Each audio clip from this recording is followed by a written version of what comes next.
Hello everyone, welcome to Easy English Learning class. आजको भिडियोमा हामी सिकौं वर्क एन्ड रेस्ट, परिश्रम अनि विश्राम। परिश्रम नै पूजा हो। यसलाई इंग्लिशमा work is worship. Work is worship. कामदेखि नभाग। यसलाई इंग्लिशमा don't shirk work. Don't shirk work. ऊ कामचोर छ। यसलाई इंग्लिशमा He is a shirker. He is a shirker. यसको लागि मानसिक श्रमको आवश्यकता छ। यसलाई इंग्लिशमा It requires mental labor. It requires mental labor. परिश्रमको फल मिठो हुन्छ। यसलाई इंग्लिशमा The fruit of labor is sweet. The fruit of labor is sweet. रामुले दिन रात गोरु जस्तै काम गर्छ। यसलाई इंग्लिशमा भन्नलाई Ramu works like a bullock. Ramu works like a bullock. कामको पनि एउटा सीमा हुन्छ। यसलाई इंग्लिशमा भन्नलाई There is a limit to work too. There is a limit to work too. मेहनत कहिल्यै व्यर्थ जाँदैन। यसलाई इंग्लिशमा Labor never goes waste. Labor never goes waste. तिमीलाई कामको चापबाट बाँच्न पर्छ।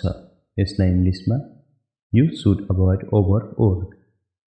You should avoid overwork. उनी घरको कामकाजमा लागिन्। यसलाई इंग्लिशमा She occupied herself in household work. She occupied herself in household work. के आजभोलि कामकाज ढिलो चलिरहेको छ? यसलाई इंग्लिशमा Is the business dull these days? Is the business dull these days? उसलाई यस विषयमा काम चलाउ ज्ञान छ। यसलाई इंग्लिशमा He has a workable knowledge of this subject. He has a workable knowledge of this subject. काम चलाउ प्रबन्ध गरिदिएको छ। यसलाई इंग्लिशमा A makeshift arrangement has been made.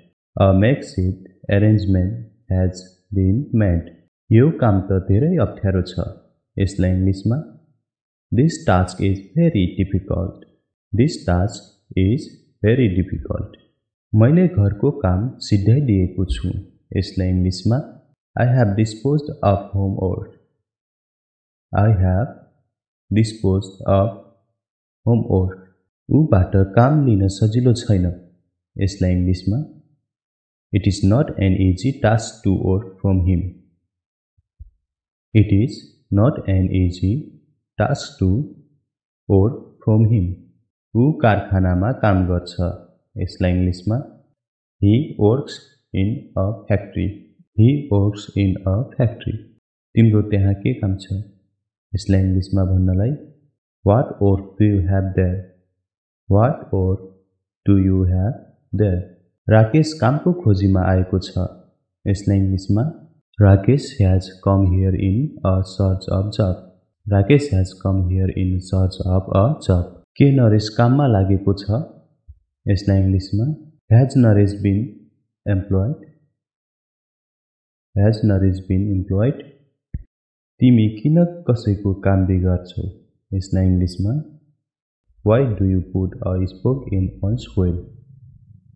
Why do you put a spoke in one's wheel? तिमी आफ्नो कामसँग मतलब राख। यसलाई इंग्लिशमा You mind your own business. You mind your own business. के उसले मेरो काम गरिदियो?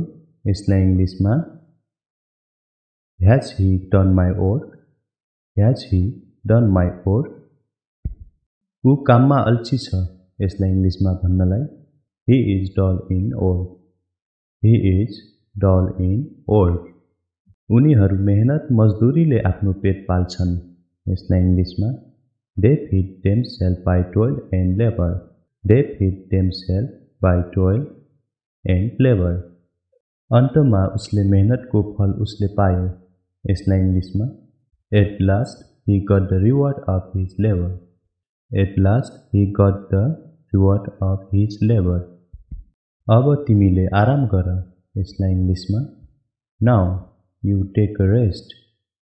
Now you take a rest. डाक्टरले उसलाई पुरै आराम गर्ने सल्लाह दिएको छ। यसलाई इङ्ग्लिसमा The doctor has advised him complete rest. The doctor has advised him complete rest. ढल्केर अलिकति विश्राम गरिहाल। यसलाई इङ्ग्लिसमा Lie down and take a little rest. Lie down and take a little rest. उसलाई आरामको पूर्ण आवश्यकता छ। यसलाई इङ्ग्लिसमा He is in dire need of rest. He is in dire need of rest. आधा घण्टा अझ आराम गरौँ। यसलाई इङ्ग्लिसमा Let us have half an hour rest more. Let us have half an hour rest more. म पूर्ण आराममा छु। यसलाई इङ्ग्लिसमा I am quite comfortable. I am quite comfortable. बिरामीलाई यतिखेर केही आराम छ। यसलाई इङ्ग्लिसमा The patient feels some rest more. The patient feels some rest more. ऊ आराम कुर्सीमा बसिरहेको छ। यसलाई इङ्ग्लिसमा He is sitting in an easy chair. He is sitting in an easy chair. ऊ विश्राम गृहमा बसेको छ।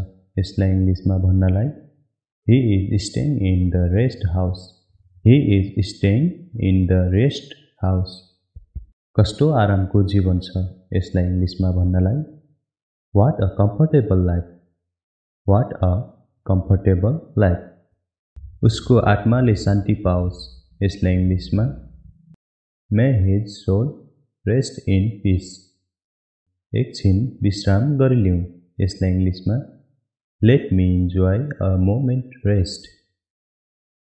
Let me enjoy a moment. Let me enjoy a moment rest. मृत्यु अनन्त विश्राम हो। यसलाई इङ्ग्लिसमा भन्नलाई Death is internal rest. Death is internal rest. मजदुरहरू विश्राम गरिरहेका छन्। यसलाई इङ्ग्लिसमा भन्नलाई The laborers are taking rest.